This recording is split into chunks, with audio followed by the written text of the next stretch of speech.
காலமாகவே ட்விட்டரில் ஆக்டிவாக இருந்து வரும் கமலஹாசன் தமிழகத்தில் நடைபெற்று வரும் அரசியல் நிகழ்வுகளின் மிகுந்த ஆர்வம் காட்டி கருத்துக்களை வெளிப்படுத்தி வருகிறார்.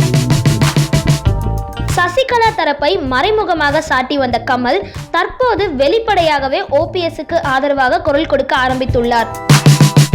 அதுவும் இந்திய நாடே பார்க்கும் NDTV, CNN என பல தொலைக்காட்சிகளில் தோன்றி தான் ஆதரவை வெளிப்படுத்தி வருவது பன்னீர்செல்வம் மற்றும் அவரது ஆதரவாளர்களை மகிழ்ச்சியில் ஆழ்த்தியுள்ளது. பன்னீர்செல்வம் நல்ல மனிதராக தெரிகிறார்.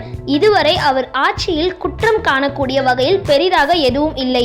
சட்டமன்றத்திற்கு தேர்ந்தெடுக்கப்பட்டவர். ஆகவே அவருக்கு என் ஆதரவு என கூறியுள்ளார் கமல். பன்னீர்செல்வத்துக்கும் தனக்கும் தனிப்பட்ட எந்த நட்பும் இல்லை. தமிழ்நாட்டு மக்களின் குரலை தான் பிரதிபலிப்பதாகவும் அது தன்னுடைய கடமை எனவும் தெரிவித்துள்ளார். தான் எந்த கட்சியையும் ஆதரிக்கவில்லை. அரசியல்வாதிகளையும் அதிகார வர்க்கமும் மக்களுக்காக செயல்பட வேண்டும். அது தவறும் பட்சத்தில் மக்களோடு இணைந்து நானும் போராடுவேன். நேரடி அரசியலில் ஈடுபடும் எண்ணம் எனக்கில்லை. 5 வருடத்திற்கு ஒரு முறை என் ஜனநாயக கடமையை ஆற்றி என் அரசியல் ஈர்ப்பை பதிவு செய்வேன்.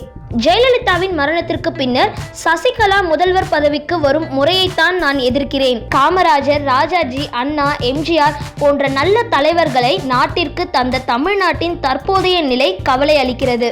MLA-க்களை தக்க வைக்க குதிரை போரும் நடப்பதை தடுக்க வேண்டும். இந்த காலகட்டத்தில் பன்னீர்செல்வமே முதல்வராக நீடிப்பதே நல்லது எனவும் கூறியுள்ளார் கமல். இந்த மாதிரி அரசியல் வட்டாரத்தில் நடக்கிற தகவல்கள்லாம் தெரிஞ்சுக்க பக்கா டிவியை சப்ஸ்கிரைப் பண்ணுங்க.